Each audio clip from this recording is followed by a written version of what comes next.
spend, haven't they? They've got a big security bill. They're trying to get this world. The money is officially drying up for Prince Harry and Meghan Markle as more and more news of the dissolution. Prince Harry was tricked during a phone call with two Russian pranksters posing as Greta Thunberg and her father.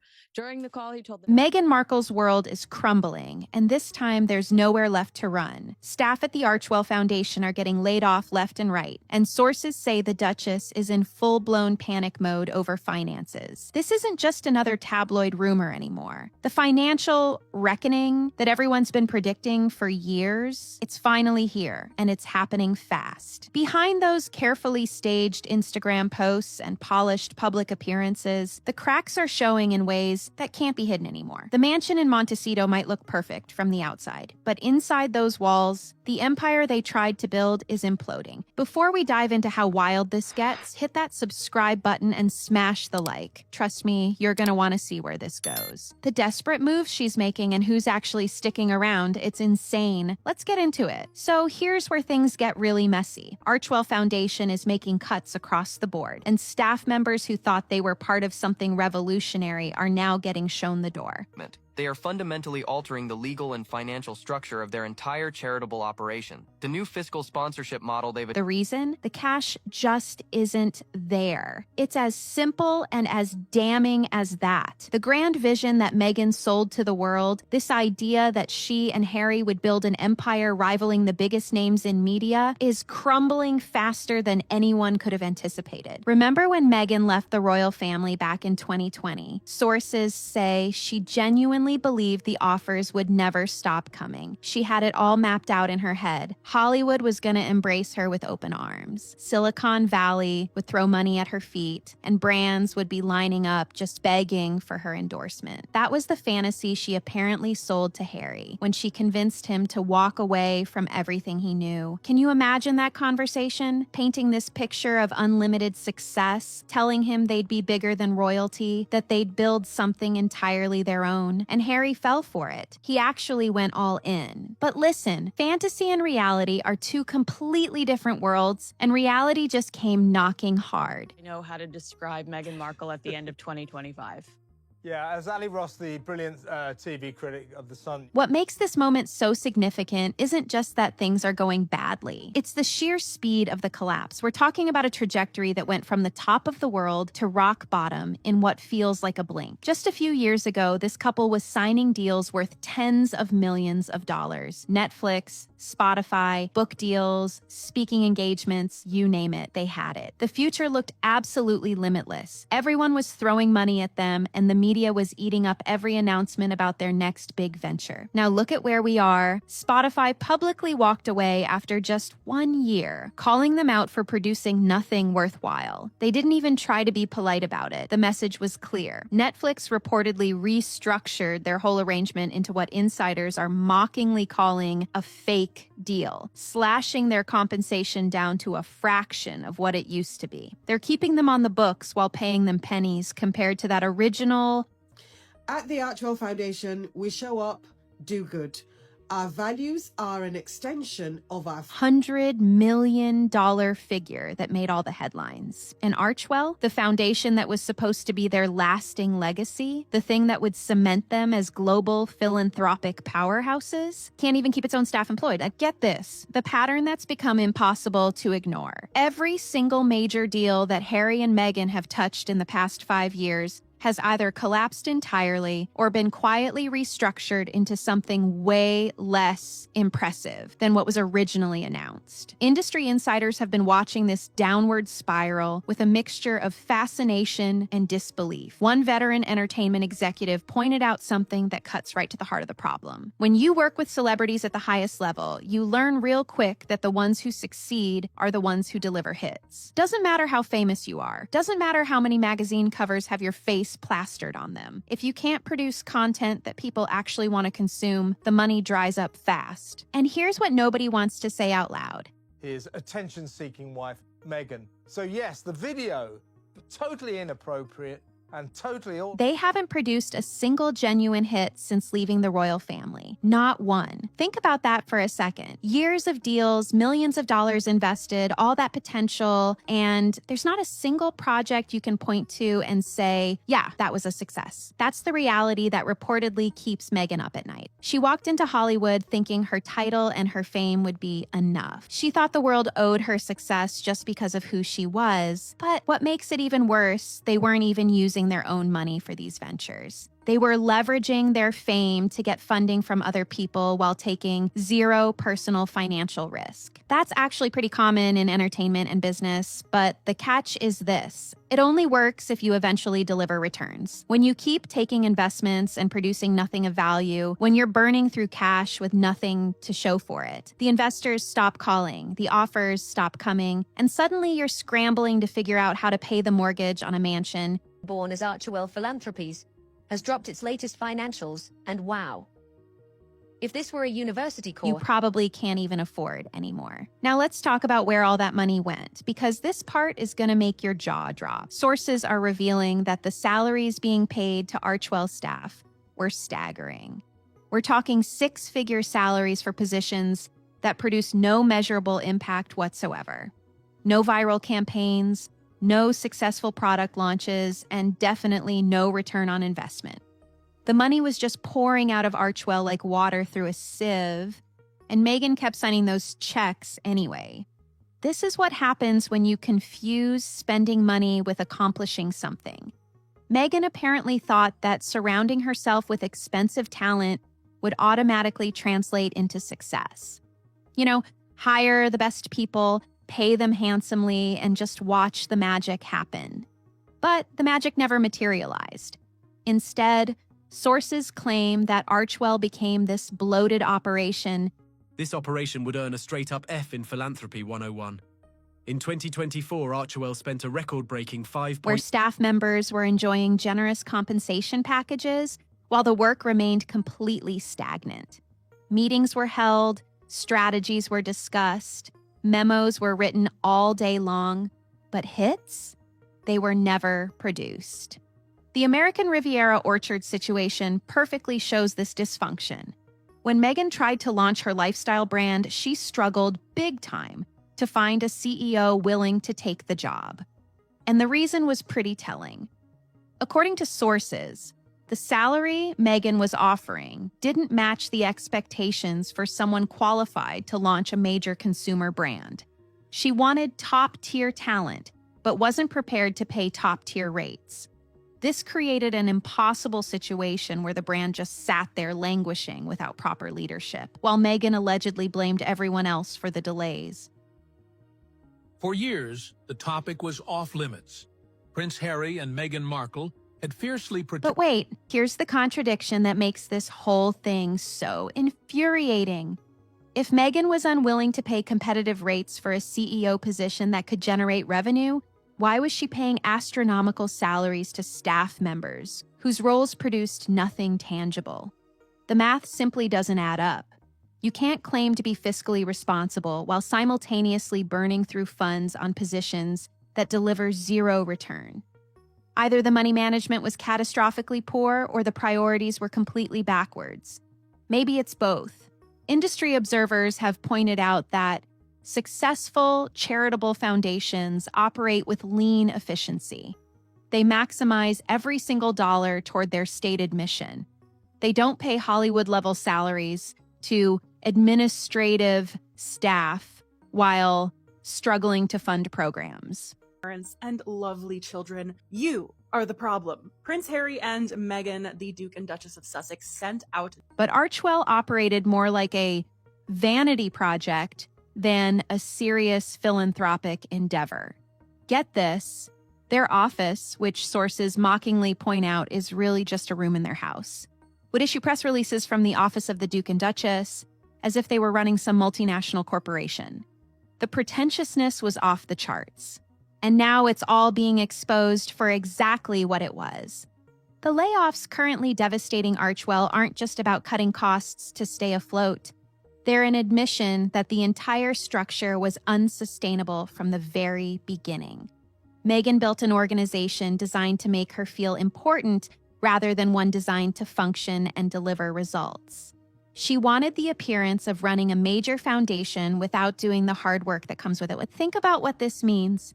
You've got staff members pulling in serious six-figure paychecks, sitting in meetings all day, creating PowerPoints and strategy documents. At best, this is some kind of art project. And then we have the Welcome Project, which we've heard. But where's the output? Where are the programs changing lives? Where are the initiatives making headlines for the right reasons? They're nowhere because they don't exist. The whole operation was just theater. Expensive, elaborate theater that drained resources without creating anything of real value. Now, as the money runs dry and reality sets in, those eye-watering salaries have become eye-watering liabilities that she simply can't afford anymore. The staff who thought they'd landed dream jobs working for a duchess are finding out the hard way that the dream was built on quicksand. And Meghan's left scrambling to figure out how to keep this thing running when the fundamental business model, if you can even call it that, was broken from day one. You can't build a sustainable organization by throwing money at people and hoping something sticks. Eventually, someone's going to ask what they're getting for all that investment. If they would release a family Christmas photo this year, I 100% respect Harry and Meghan's right to protect their children. And when the answer is nothing, well, this is what happens. Just when you thought this situation couldn't get more absurd, sources are revealing a plan so desperate that it almost defies belief. With paid staff being shown the door and budgets collapsing all around them, Meghan and Harry are exploring the idea of recruiting volunteers to keep Archwell operational. Yeah, you heard that right. The Duke and Duchess of Sussex, who spent years demanding million-dollar salaries and luxury accommodations everywhere they go, are now considering asking regular people to work for them for free. The irony here is so thick, you could cut it with a knife. This is a couple who left the royal family claiming they needed financial independence. They signed deals worth hundreds of millions of dollars. They purchased a mansion worth nearly $15 million. They travel on private jets. They demand security details that cost taxpayers and hosts astronomical sums. Is completely and utterly flopping and failing and not bringing in any money. And this is because Archwell Foundation. And now, when their foundation is struggling, their solution is to ask volunteers to donate their labor while they continue living in luxury. The optics couldn't possibly be worse. But the problems with this volunteer scheme go way beyond simple hypocrisy. Sources close to the situation are pointing out a glaring issue that apparently hasn't occurred to Meghan and Harry. Their obsession with security and privacy makes a volunteer-based operation practically impossible. These are people who've spent years complaining about leaks to the press. They've accused family members, former staff, and seemingly everyone they've ever encountered of betraying their trust. They require non-disclosure agreements from anyone who enters their orbit. So how exactly are they planning to vet volunteers who'll presumably have access to sensitive foundation information? The answer is that they probably can't. Website, it only has a landing page. So I'll be waiting for that one. But of course, they see that as a burden. And this is where the whole scheme falls apart entirely. Charitable organizations that rely on volunteers typically operate with transparency. They welcome community involvement. They understand that volunteers are going to talk to their friends and families about their experiences. That's just human nature. But Harry and Meghan have built their entire post-royal existence around secrecy and control. These two philosophies can't coexist. Either you open your doors to well-meaning volunteers and accept that information will flow freely, or you maintain your paranoid grip on every piece of information and pay staff who are bound by employment contracts. Insiders are already predicting disaster. One source claimed it's only a matter of time before some volunteer walks into that operation. Of it knew. If this was meant to be inspirational, it failed. It came off desperate, self-serving, and rushed, which sees how things really work behind the scenes and shares everything with the press. And when that happens, because it will happen, Meghan's going to play the victim card all over again. She'll cry about betrayal and privacy violations while conveniently ignoring that she created this situation by being too cheap to pay employees. Think about what volunteering for Archwell would look like. You'd show up ready to help out with charitable work, excited to contribute to something meaningful, and instead, you'd probably spend your time in endless meetings, dealing with organizational chaos, watching money get mismanaged, and witnessing the dysfunction firsthand. And unlike paid staff who signed NDAs and have financial incentive to stay quiet, volunteers have nothing stopping them from walking away and telling their story. That's a ticking time bomb. This volunteer plan isn't a strategic pivot or some innovative approach to philanthropy. Of course, That Meghan will have they her don't hair see a down path and weird forward shoes either, where you can where see they're all going of to her make a foot. lot of So money. they will still do all of. It's a white flag. It's an admission that the money has run out and the options have narrowed to almost nothing. Meghan Markle, who once dreamed of building a billion-dollar empire, who thought she'd waltz into Hollywood and conquer the entertainment world, is now reduced to asking strangers to work for free. The fall from grace couldn't be more complete. And here's what makes it even sadder. Legitimate charitable organizations do amazing work with volunteers every single day. But those organizations have missions that people believe in, leadership that people trust, and transparency that makes volunteers feel valued and respected. Archwell has none of that.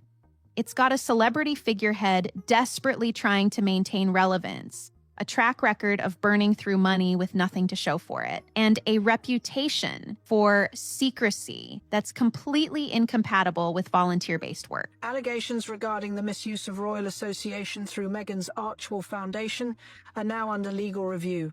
This isn't going to end well, and everyone watching can see it coming from a mile away. The isolation is becoming impossible to hide. Once upon a time, Meghan Markle thought she'd waltz into Hollywood and be embraced by the most powerful people in entertainment. She assumed her royal connections would open every door, that the A-list would welcome her with open arms, but sources are now confirming what observers have suspected for months. The elite circles of Los Angeles want absolutely nothing to do with Harry and Meghan, and the doors that once seemed wide open have slammed shut with devastating finality. Consider what's missing from the picture. Where are the Hampton sightings?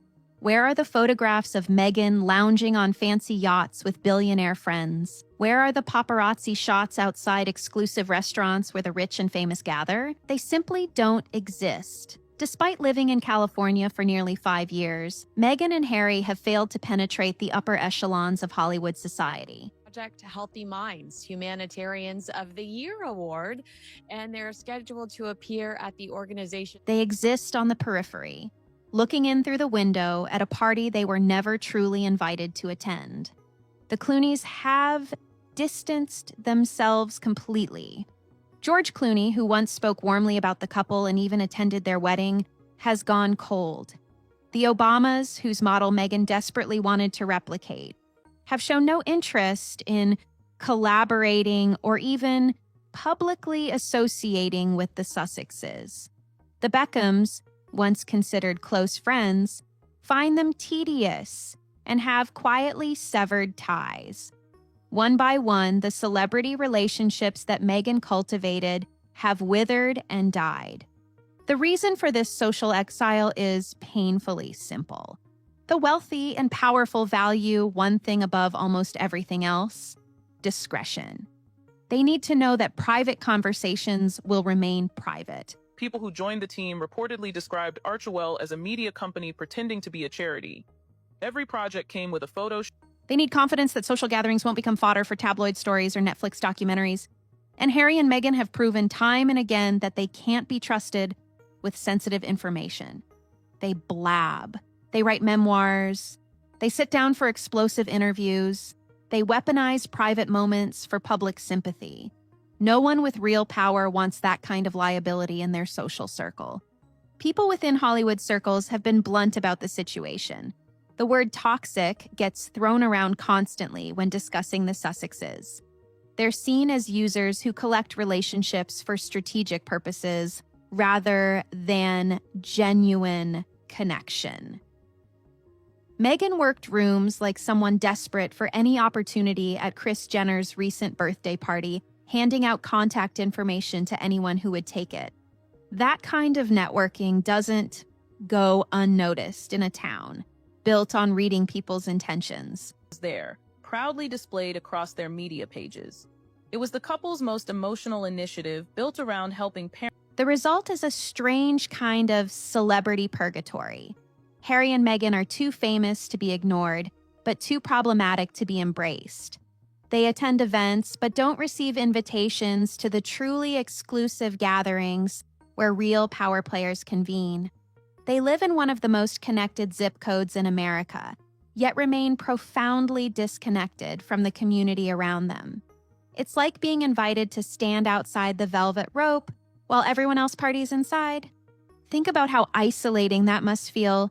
You move across the world, burn bridges with your entire family, give up everything you knew, all for this dream of becoming entertainment royalty, and then you realize that the people you thought would welcome you actually want nothing to do with you. The invitations you expected never arrive.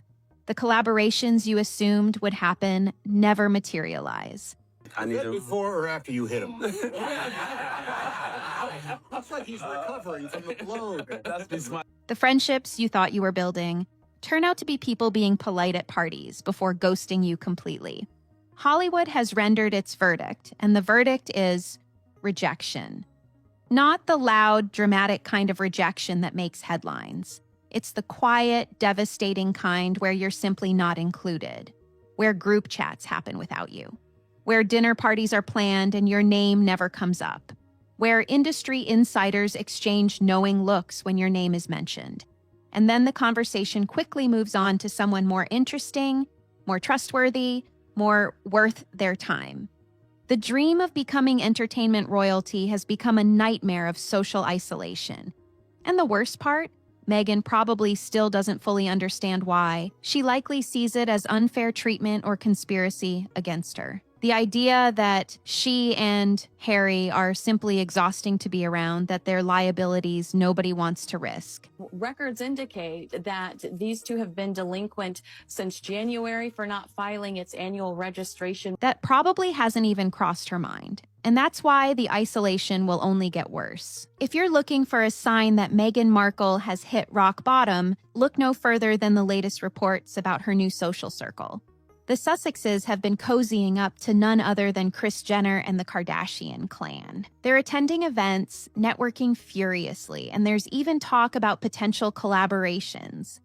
For a woman who once positioned herself as a serious humanitarian and champion of privacy, the desperation couldn't be more transparent. Meghan Markle is ready to join forces with the family that literally built their empire on reality television. The reports emerged after Harry and Meghan attended Kris Jenner's star-studded 70th birthday bash in November.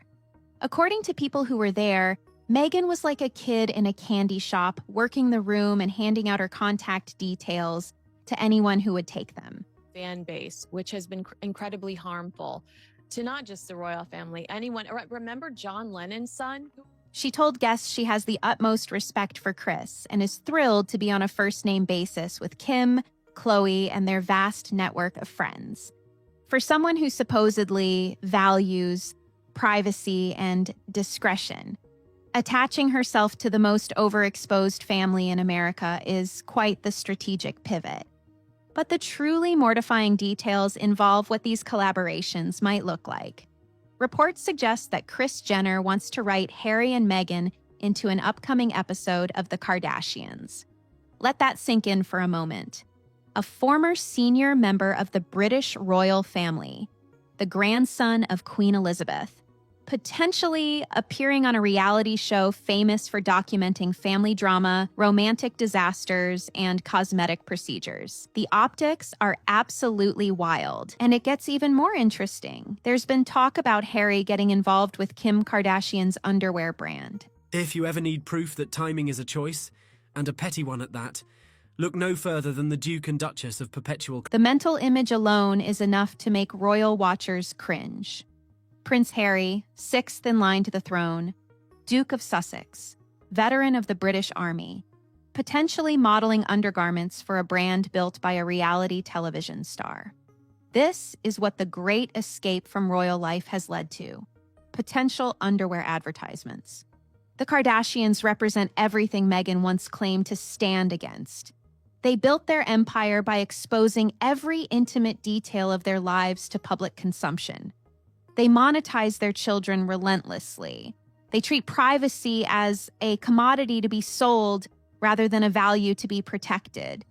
And yet, here's Meghan throwing herself at this family because they're the only people in Los Angeles willing to give her the time of day. What makes this particularly tragic is that it probably won't work. The Kardashians are successful because they're authentic in their shamelessness. Archwell Foundation was there, proudly displayed across their media pages. It was the couple's most emotional initiative, built around helping parents. They own exactly who they are and what they do. They don't pretend to be something they're not. Meghan has spent years pretending to be something she isn't, and audiences can smell that inauthenticity from miles away. She's positioned herself as a humanitarian, a privacy advocate, a victim of media persecution, and now she's trying to pivot into reality TV collaborations and lifestyle branding with the most media-saturated family on the planet. Think about the contradiction here. This is someone who's spent years complaining about media intrusion, about the paparazzi, about having her privacy violated. She's talked endlessly about protecting her children from public scrutiny. And now she's potentially partnering with a family whose entire business model is built on cameras following their every move. Online site today. Jane Pauley talks with Meghan and Harry about their undertaking and the reasons behind it. Whose kids have grown up on television, whose lives are documented for entertainment. How do you reconcile those two positions? You can't. It's impossible. Partnering with the Kardashians won't rehabilitate Meghan's image. It'll only confirm what critics have been saying all along. She'll do absolutely anything for fame and money. The humanitarian facade will crumble completely. The privacy concerns will be exposed as selective and convenient. And the public will see her for what she's always been: someone desperately chasing relevance and willing to compromise any stated principle to get it. The saddest part? The Kardashians don't need Meghan. They've built a legitimate empire without her. They have their own shows, their own brands, their own massive followings. Meghan needs them far more than they need her. And that power dynamic means she's walking into this situation of Harry and Meghan in Britain next year, and here's why. When the Duke and Duchess of Sussex quit royal duties back in 2020, from a position of weakness, willing to do whatever it takes just to stay relevant. That's not a partnership. That's desperation with a smile. Marketing experts are now weighing in on a question that's been haunting Meghan Markle for years. Can her brand be saved? Or has the damage become so severe that no amount of rebranding, pivoting, or strategic partnerships can resurrect her public image? The consensus emerging from industry professionals is brutal. Meghan has crossed a threshold from which very few public figures ever return, and the reasons have everything to do with her own repeated missteps. The fundamental problem is one of self-sabotage. Time after time, Meghan has found herself on the verge of a positive moment, only to undermine it with tone-deaf decisions or unnecessary controversy. Deborah Roberts here with that. A new documentary is out as well, Deborah. And you've been on this Harry and Meghan beat for a long time. I gotta tell you, George, almost as fun as it was. She releases heartfelt content about family values, while simultaneously refusing to reconcile with her own father. She preaches about authenticity, while everything about her public persona feels meticulously calculated. She advocates for responsible behavior while selectively leaking information to friendly outlets. The contradictions are endless, and audiences have grown exhausted trying to reconcile the image she projects with the behavior they observe. Consider the branding choices themselves. with Love Meghan, American Riviera Orchard. Critics have pointed out that these names drip with a kind of forced sweetness that feels deeply inauthentic. One commentator recently observed that the With Love Meghan name seems designed to manufacture affection through sheer repetition, as if saying the word love enough times will somehow make people feel it. The psychology behind these choices reveals someone profoundly insecure. Harry and Meghan dropped $500,000 to help children in Gaza. Prince Harry and Meghan Markle are seeking validation through branding rather than earning it through substance. The lifestyle space Meghan has chosen to enter is particularly unforgiving. Successful lifestyle brands are built by people who demonstrate genuine expertise and relatability. Martha Stewart survived prison and rebuilt her empire because she knows how to cook, decorate, and entertain at an expert level. Ina Garten commands loyalty because her recipes consistently deliver delicious results. What does Meghan bring to this space? A title she no longer uses in any meaningful way, and a lifestyle most of her potential customers could never afford or relate to. Marketing insiders have pointed out another critical flaw. Meghan lacks the substance that audiences in this space demand. Social media has evolved. Viewers follow creators who provide genuine expertise and teach them something new. So I just learned something that doesn't sit well with me at all about charitable foundations, and specifically the Archwell Foundation. They want beautiful recipes from real experts. They want practical advice they can implement in their own lives. They don't want someone pretending to be a domestic goddess while clearly having staff handle every task. The performance is too obvious and modern audiences are too sophisticated to fall for it. The wine launch for American Riviera Orchard perfectly encapsulated these problems. Reports suggested around 10,000 bottles sold, which sounds impressive until you realize that represents roughly 3,000 customers buying the 3-bottle minimum. In an industry where 10,000 cases represents the low end of success, 10,000 bottles is basically nothing. The brand isn't thriving, it's barely surviving, and the trajectory points only downward.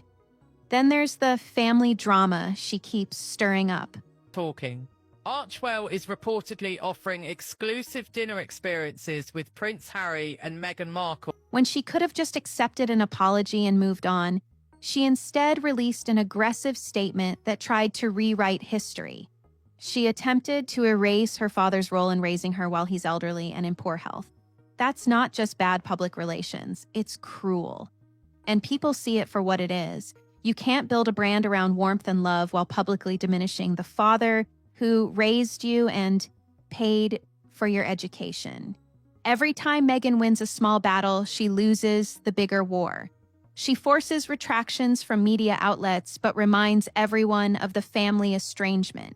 She launches products, but can't generate genuine excitement. She attaches herself to celebrities, but gets labeled as desperate. The pattern repeats endlessly because she can't get out of her own way. The brand can't be saved because Meghan won't do the one thing that might work, disappear for a while, do some genuine self-reflection, and come back with humility and authenticity. Well, in Royal Sussex news today, the impact report for this year has been released as well. Instead, she keeps doubling down on strategies that aren't working, blaming everyone else for the failures, and wondering why the public isn't buying what she's selling. At some point, you have to accept that the problem isn't the marketing, it's the product itself. While Meghan scrambles to save her collapsing empire, there's another figure in this drama whose situation may be even more tragic. Prince Harry, once one of the most beloved royals in the world, now finds himself trapped in wreckage, largely of his own making.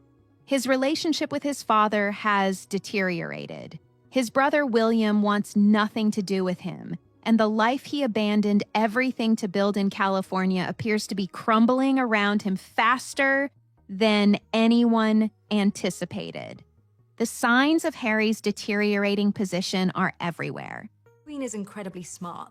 The Queen sees Meghan as a very, almost say, useful tool in securing. Reports recently surfaced that he's legally changed his official residence from the United Kingdom to the United States, a symbolic severing of ties that speaks volumes about where his head is at.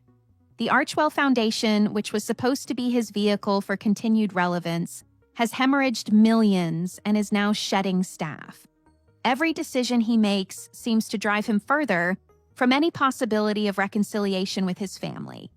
Royal observers have offered a devastating assessment of Harry's situation. The prince permanently positions himself as the victim rather than taking any accountability for the problems he's caused. This victim mentality has become Harry's defining characteristic. Nothing is ever his fault. The family failed him. The institution betrayed him. The media persecuted him. Restructuring their Archwell Foundation, rebranding it as Archwell Philanthropies, and shifting to an entirely new operational model. The narrative never changes, and the lack of self-reflection has made genuine reconciliation virtually impossible. King Charles wants to repair the relationship with his younger son. That desire is said to be in the king's nature. This wish to bring his family back together despite everything that's happened. But every time an olive branch appears, Harry finds a way to set it on fire. He leaks to the press, he makes accusations in documentaries, he writes memoirs exposing private family conversations. The trust has been so thoroughly destroyed that William refuses to be in the same room as his brother unless absolutely necessary. The brotherhood that once charmed the world has become a casualty of Harry's choices. What makes Harry's situation particularly poignant is the growing sense that he may be realizing the magnitude of his mistakes. Sources describe him as increasingly withdrawn. Has been widely mocked online as a publicity stunt, with many pointing out that the couple is merely using the name. Struggling to find his footing in a world where his title means little and his wife's ventures keep failing. He gave up everything for this California dream, and the dream has become a nightmare. His children are growing up without knowing their cousins, their grandfather, or any connection to their British heritage. The isolation that Meghan craves has become Harry's prison. The financial pressures alone would be enough to crack most marriages. There's been long-standing talk about tension between Harry and Meghan over money, priorities, and the direction of their public lives. Harry never wanted the constant media exposure that Meghan seems to crave. Meghan can't understand why Harry won't fully embrace the celebrity lifestyle that could potentially save their finances. They want fundamentally different things. Prince Harry just dropped his royal title and went by a completely different last name. And I have so many questions. And those differences are becoming harder to paper over as the bank accounts shrink and the opportunities dry up. Think about Harry's position for a moment. He's got children who'll never really know their royal heritage. He's estranged from a father who's trying to extend compassion. He's lost a brother who was once his closest confidant. He's tied to ventures that keep failing and bleeding money. And he's stuck in a marriage where the goals seem increasingly incompatible. The current trajectory is simply unsustainable. The coming year will force decisions that Harry and Meghan have been avoiding.